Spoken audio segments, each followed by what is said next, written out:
చిత్రవతకు స్వాగతం మిత్రులారా.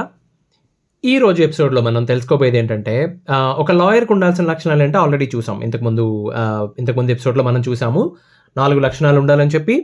మొదటిది వచ్చి ఆయన ఎక్స్పీరియన్స్ ఏంటి చూడాలి మనం, మన కేసెస్కి సంబంధించి ఉందా లేదా ఎక్స్పర్టైజ్ అని. రెండోది వచ్చి అవైలబిలిటీ, మూడోది వచ్చి కమ్యూనికేషన్ ఎట్లా ఉంది, నాలుగోది వచ్చి ఫీ స్ట్రక్చర్. అయితే ఒక లాయర్ని ఎలా ఐడెంటిఫై చేయాలి, అసలు నువ్వు ఎక్కడ పట్టుకోవాలి నువ్వు సో అది ఈ ఎపిసోడ్లో మనం తెలుసుకోబోతున్నాం అనమాట. బెస్ట్ రికమెండెడ్ అప్రోచ్ ఏంటో కూడా చెప్తాను నేను మీకు. ఇదంతా ఎక్స్పీరియన్స్తోనే వస్తుందండి. ఎస్పెషల్లీ క్లయింట్స్కి ఎక్స్పీరియన్స్తోనే వస్తుంది. యూజువల్గా ఎలా ఉంటాం మనం, యూజువల్గా ఒక లాయర్ దగ్గరికి వెళ్ళాలంటే ఎలా వెళ్తాం. మేము ఫస్ట్ టైం ఒక లాయర్ దగ్గరికి వెళ్ళాల్సి వచ్చిన విచిత్రమైన విషయం ఏంటంటే, మనం అసలు ఎప్పుడూ గమనించాం. ఆ వీధిలో బోర్డు పెట్టుకుని ఉంటారు, సమ్ నారాయణమూర్తి ఆర్ ఇంకేదో ఎల్ఎల్బి అని చెప్పి, అడ్వకేట్ అని చెప్పి బోర్డ్స్ ఉంటే ఎప్పుడు పట్టించుకోం. ఎప్పుడైతే పోలీస్ స్టేషన్ నుంచి కాల్ వచ్చిందో, ఒక లాయర్ అక్కడ బోర్డు ఉంటుంది, ఎప్పుడు పట్టించుకోలేదు మేము. ఫస్ట్ టైం ఆయన ఉన్నారా లేదా కంగారుగా వెళ్తే ఉన్నారు ఇంట్లోనే, ఆయనతోనే మాట్లాడడం. సో అట్లా కాంటాక్ట్ దొరికింది. అండ్ జస్ట్ ర్యాండమ్గా ఓకే, మీ ఎమర్జెన్సీ పరిస్థితి వస్తే ఎవరికన్నా అంతే, అవునా కదా, అదొక ఆప్షన్ ఉంది. రెండోది ఏంటి, చుట్టాలు ఎవరైనా సడన్గా తెలిసిన వాళ్ళకి ఫోన్ చేశారా, ఎవరైనా లాయర్స్ ఉంటే చెప్తారా మీరు, మేము వెళ్ళి కలవాలి ఆర్ ఇలా కొంచెం అర్జెంట్ పని ఉంది అని చెప్పి. సో అలా రావచ్చు. ఓకే, లేదా మూడోది, కొన్నిసార్లు సిటీస్లో మనకి చెప్పడానికి ఎవడు ఉండడు, ఎక్స్పీరియన్స్ ఉన్నవాడు ఎవడు ఉండడు, ఏ లాయర్ దగ్గరికి వెళ్ళాలని రివ్యూస్ చూస్తూ ఉంటారు, ఆన్లైన్లో రివ్యూస్ చూస్తూ ఉంటారు. సో రివ్యూస్ చూసి, లేకపోతే ఆన్లైన్లో ఇప్పుడు జస్ట్ డయల్ ఉంది, రకరకాలు ఉన్నాయి వెబ్సైట్స్, దాంట్లో ఫైండ్ అవుట్ చేసి వెళ్తూ ఉంటారు కన్సల్ట్ చేయడానికి. ఓకే, లేకపోతే రెఫరెన్స్, నేను చెప్పినట్టు ఎవరైనా చుట్టాల ద్వారా, వీళ్ళ ద్వారా వెళ్తూ ఉంటారు. మీరు వెళ్ళినప్పుడు మీకు డౌట్ రావచ్చు, మీరు 4 క్వాలిటీస్ చెప్పారు, 4 మనం చెక్ చేసుకోవాలని చెప్పారు, మరి ఎలా చెక్ చేసుకుంటాం. ఇప్పుడు ఒక లాయర్ దగ్గరికి వెళ్తే విషయం చెప్తాం మనం, ఆయనేమో ఇంతంత ఫీజు అని చెప్తాడు. ముందుకు కదలాలి అంటే డబ్బులు ఇవ్వాలి. ఆ లాయర్ కరెక్ట్గా చేస్తారో లేదో తెలియకుండా డబ్బులు ఇవ్వలేము. ఇచ్చిన తర్వాత దిగినట్టు అవుతుంది. లాయర్ని మార్చడం కుదరదు, చాలా కష్టం అండి.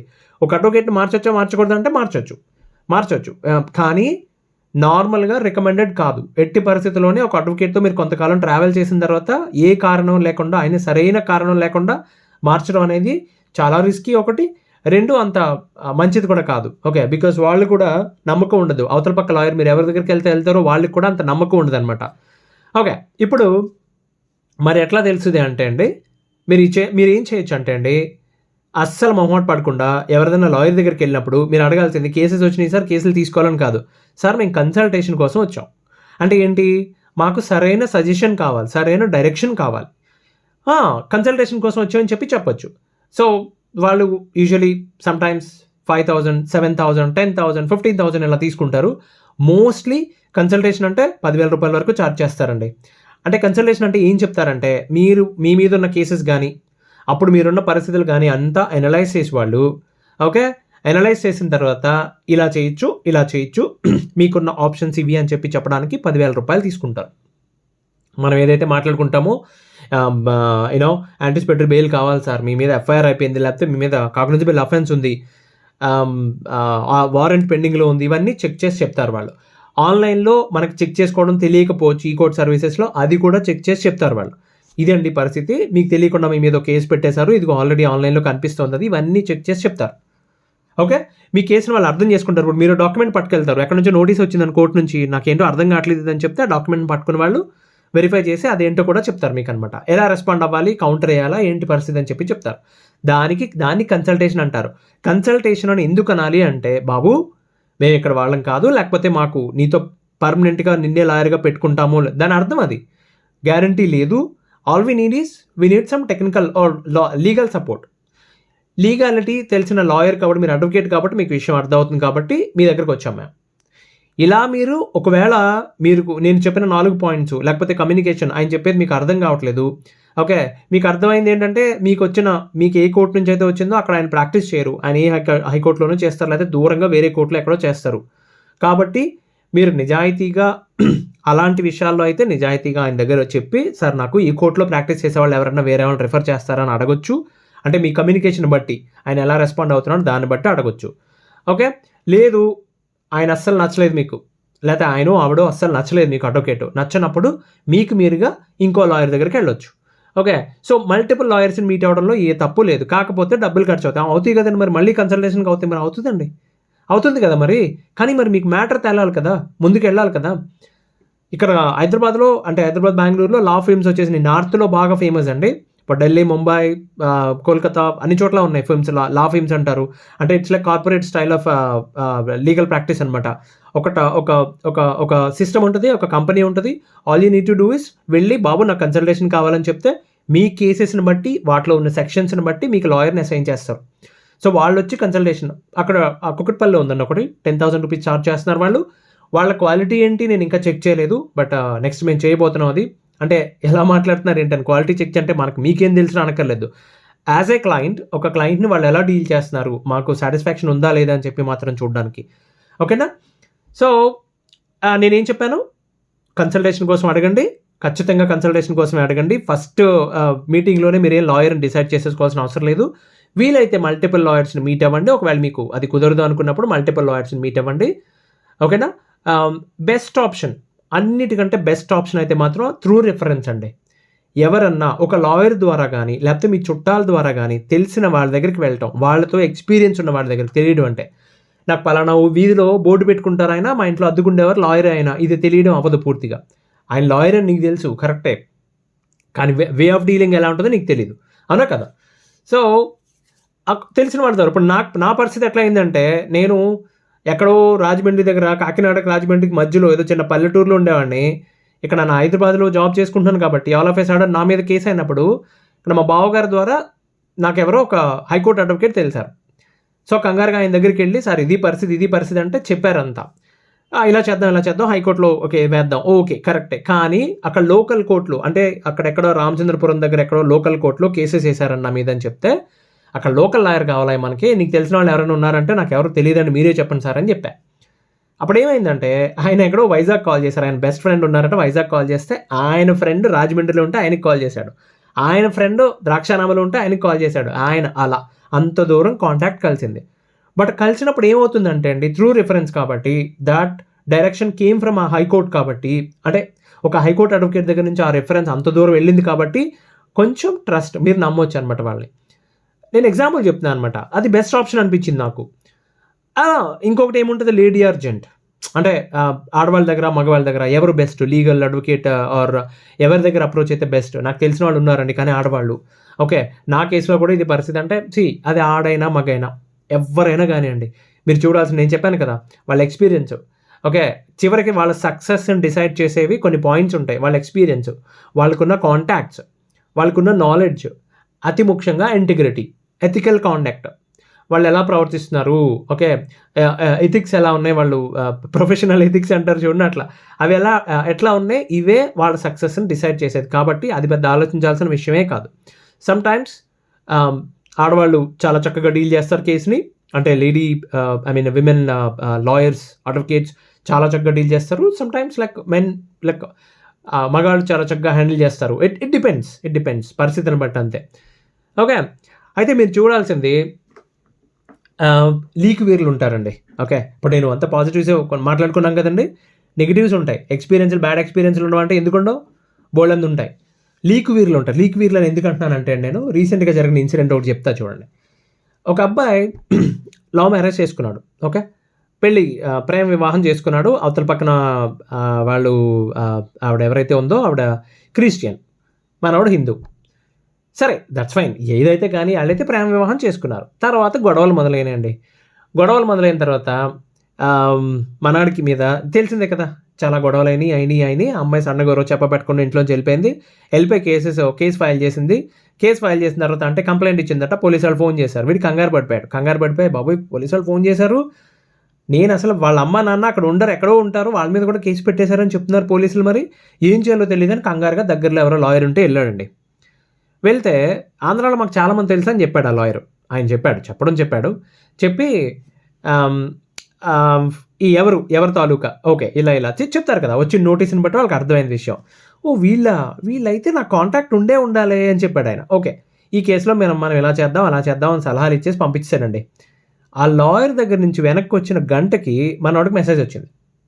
ఏంటి, అక్కడ ఆ అమ్మాయి పెట్టింది, ఆమె ఎవరైతే వైఫ్ వీడి మీద కంప్లైంట్ ఇచ్చిందో పోలీస్ స్టేషన్లో, అమ్మాయి పెట్టింది, ఏంటి నాకు డివోర్స్ ఇస్తావా నువ్వు, లాయర్ దగ్గరికి వెళ్ళావు కదా నువ్వు, నీ అంతు చూస్తా చూడు, అది ఇది అని చెప్పి కొంచెం స్ట్రాంగ్గా మెసేజ్ పెట్టింది.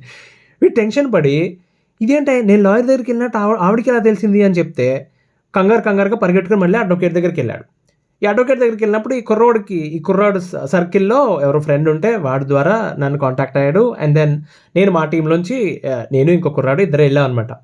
సార్ ఇట్లా తెలిసిందండి అని చెప్తే ఆయన దబాయిస్తాడండి. అసలు ఎంత దారుణంగా మాట్లాడతాడంటే, ఏంటంటే లాయర్ మీద గొడవ కాదు సార్, ఎట్లా తెలిసింది వాళ్ళకి ఎలా తెలిసింది, నేను డివోర్స్ అప్లై చేయమని సలహా ఇచ్చింది మీరే కదా, ఎట్లా తెలిసిందని చెప్తే ఆయన అంటాడు, ఎవరైతే అమ్మాయి తండ్రి ఒక పాస్టర్ అట అక్కడ.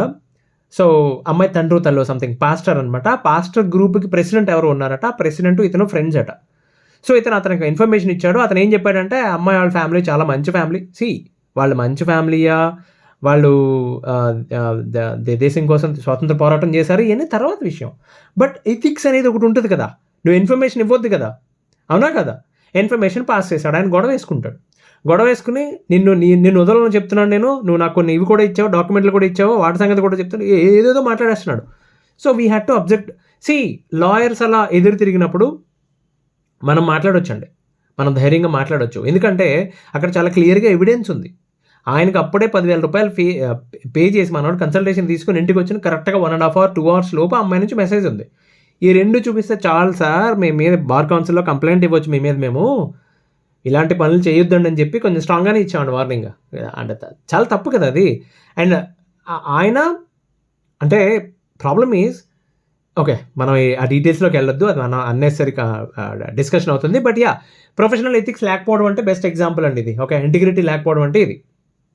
ఆ తర్వాత వాళ్ళ స్ట్రాటజీ ఎలా ఉంది, లాయర్స్ యొక్క స్ట్రాటజీ ఎలా ఉంది చూడాలి. నాకు ఇట్లా ఒక లాయర్ అంటూ అనుకోకుండా, నేను చెప్పాను కదా హైకోర్టుకి వెళ్ళి హైకోర్టు నుంచి రెఫరెన్స్ వచ్చింది, ఇదేమీ తెలియకముందు కంగారుకి ఎవరో అడ్వకేట్ దగ్గరికి వెళ్ళినప్పుడు ఆయన సలహా ఇస్తాడండి, బుర్ర తిరిగిపోయింది ఆయన ఫస్ట్ అనేది. అసలు అప్పుడే సార్ పోలీస్ స్టేషన్ నుంచి కాల్ వచ్చింది, ఏం చేయాలంటే ఆయన అంటాడు, ఇవన్నీ అయిపోతాయి సార్, విడిపోతారు, ఇంక గొడవ లేదు, కానీ డివోర్స్ కేసులు అది ఫైల్ చేసేది ఓ పని అయిపోద్ది, కాకపోతే మీరు ఇంకో పెళ్లి చేసుకోపోయారా అంటాడు. అది కాదండి, ఆల్రెడీ చేసుకున్నానండి, ఆవిడ కంప్లైంట్ ఇచ్చింది, పోలీస్ స్టేషన్ నుంచి ఫోన్ వచ్చిందిరా మగడా అంటే నువ్వు మళ్ళీ ఇంకో పెళ్లి చేసుకోమంటావు అంటే అలా కాదండి. మీరు ఇలా కోర్టుల చుట్టూ తిరగలేరు. అంటే నాకు డౌట్ వచ్చింది, ఆయనకి ఎవరైనా తెలిసిన వాళ్ళు ఉన్నారా, లేకపోతే ఎవరైనా తెలిసిన బ్రాహ్మణులు ఎవరైనా, ఆయన తెలిసిన వాళ్ళ ఫ్యామిలీ మెంబర్స్ ఎవరైనా ఉన్నారా, లేకపోతే ఈయనకేమైనా కళ్యాణ మండపం ఉందా, షామియానా హౌస్ ఉందా, ఏంటి సార్ మీ ప్రాబ్లం ఏంటి, తప్పు కదండి, అది నేరం కదా సార్, ఇల్లీగల్ కదా సార్ అంటే ఆయనే ఇంకో సలహా ఇచ్చాడండి, చెప్తా మీకు, యూ విల్ బి షాక్డ్ అనమాట. లీగాలిటీలో ఎన్ని లూప్ హోల్స్ ఉంటాయో చెప్తా. ఆయన అంటాడు, మీరు అద్దెల్లా అండి సొంత ఇల్లా అని అడిగాడండి.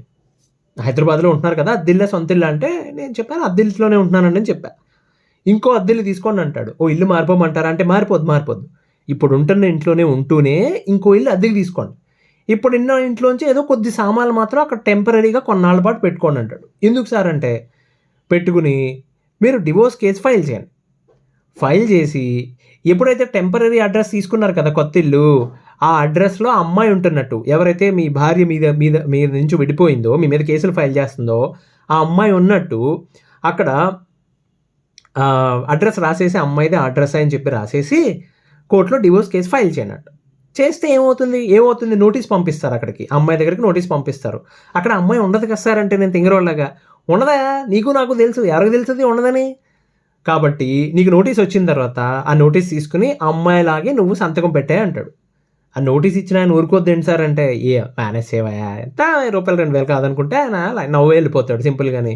సంతకం పెట్టి పంపిస్తే ఏమవుతుంది, ఆ అమ్మాయి నోటీస్ తీసుకున్నట్టు కోర్టులో రిజిస్టర్ అవుతుంది. ఓకే, తర్వాత రిజిస్టర్ అయినప్పుడు కోర్టులో ఏమవుతుంది, నెక్స్ట్ వాయిదాకా అమ్మాయి రావాలి. అంటే నోటీస్ తీసుకోవడం అంటే దాని అర్థం ఏంటి, నేను ఈ కేసు ఒప్పుకుంటున్నాను, నాకు అందింది ఇన్ఫర్మేషన్, నెక్స్ట్ వాయిదాకు నేను వస్తానని అర్థం. రాలేదనుకో ఇంకో వాయిదా చూస్తారు, మళ్ళీ రాలేదనుకో ఆ మోస్ట్ వర్స్ట్ కేసులో మళ్ళీ నోటీస్ పంపిస్తారు, మళ్ళీ అట్లాగే చెయ్యి. అప్పుడు డిఫాల్ట్ అయిపోతుంది. అంటే నోటీస్ తీసుకుని కూడా కోర్టుకు రాలేదు కాబట్టి డిఫాల్ట్ అవుతుంది. డిఫాల్ట్ అయితే తీర్పు నీ పక్కన ఇచ్చేస్తారు, నీకు డివోర్స్ ఇచ్చేస్తారు. ఇచ్చేస్తే ఇంకేముంది, మళ్ళీ ఆ అమ్మాయి విషయం తెలిస్తే సార్ మరి అంటే, ఆ అమ్మాయి విషయం తెలిసేలోపు ఇంకో పెళ్లి చేసుకోవా నువ్వు అంటాడు. ఇంకో పెళ్లి గొడవ ఏంటో కానీ దారుణం సార్, అది క్రిమినల్ థాట్ అండి అది. ఇప్పుడు నేను అదే అన్నా సార్, ఇప్పటి వరకు తప్పు చేయలేదు, ధైర్యంగా మాట్లాడగలుగుతున్నాం, మీరు చెప్పినట్టు చేస్తే ఫస్ట్ థింగ్ కోర్టును మోసం చేసినట్టు అవుతుంది, 2 ఫార్జరీ కేసు అవుతుంది, ఎన్ని గొడవలు ఇరుక్కుపోతా ఉండంటే తప్పులేదు సార్, ఇలాంటి వాళ్ళకి ఇట్లాగే చేయాలంటాడు. ఇలాంటి నెగెటివ్ స్ట్రాటజీస్ ఇచ్చేవాళ్ళు ఎవరైనా ఉంటే గనక మీ అడ్వకేట్స్‌లో వారి నుండి దూరంగా ఉండండి. చాలా చాలా డేంజర్ అండి. ఎందుకంటే తప్పు చేయొచ్చు, టెంపరరీగా తప్పించుకోవచ్చు. ఒకనాడు ఖచ్చితంగా దొరికిపోతారు తప్పు చేస్తే. కాబట్టి అడ్వకేట్‌ని నేను చెప్పాను కదండీ! మళ్ళీ నేను సింపుల్‌గా చెప్తాను. అడ్వకేట్‌ని ఎలా ఫైండ్ ఔట్ చేయాలని చెప్తే best option is through recommendation, ఎవరైనా రిఫరల్ ద్వారా. ఓకే. రెండో ఆప్షను ఆన్‌లైన్ రివ్యూస్. చెప్పాను కదా! ఆన్‌లైన్ రివ్యూస్ మీకు తెలిసిన వాళ్ళ ద్వారానో. బట్ ఎలా ఐడెంటిఫై చేయాలి? 4 క్వాలిటీస్ చెప్పాను ఇంతకు ముందు ఎపిసోడ్‌లో చెప్పుకున్నట్టు. ఆ క్వాలిటీని బేస్ చేసుకొని మీరు మొహమాట పడకుండా కన్సల్టేషన్ తీసుకోండి. వీలైతే మల్టిపుల్ లాయర్స్‌ని మీట్ అవ్వండి. ఆన్‌లైన్ రివ్యూస్ చూడొచ్చు. మౌత్ టాక్‌ని బట్టి ఆబ్వియస్‌లీ. తర్వాత ఒకసారి ఒక కోర్ట్‌లో ఒక లాయర్ ప్రాక్టీస్ చేస్తున్నానని చెప్పిన తర్వాత ఆయన్ని కన్ఫర్మ్ చేసే ముందు ఆ కోర్ట్‌లో ఏ కేసెస్ హ్యాండిల్ చేస్తున్నారో మీరు ఈ కోర్ట్ సర్వీసెస్ అనే యాప్ ఉంటుంది కదా! దాంట్లోకెళ్ళి ఆ కోర్ట్ ఓపెన్ చేసి లాయర్ పేరుతో, అడ్వకేట్ పేరుతో వెతికితే మీకు తెలిసిపోతుందండి. ఎన్ని కేసెస్ ఉన్నాయి, ఏమి హ్యాండిల్ చేస్తున్నారని చెప్పి. ఓకేనా? But always the best option is through reference or the recommendation. ఓకేనా? ఇది తెలుసుకున్నాం కదండి. ఇప్పుడు how to deal with a lawyer. సరే, నువ్వు ఫస్ట్ ఒక మంచి లాయర్‌ని ఎంచుకున్నావు కరెక్టే. కానీ ఆ లాయర్‌తో డీల్ చేయడం ఎలా? ప్రతి వాయిదాకి డబ్బులు ఇవ్వాలా నేను? ఇవన్నీ కూడా నెక్స్ట్ ఎపిసోడ్‌లో తెలుసుకుందామండి. అంతవరకు సెలవు. ధన్యవాదాలు.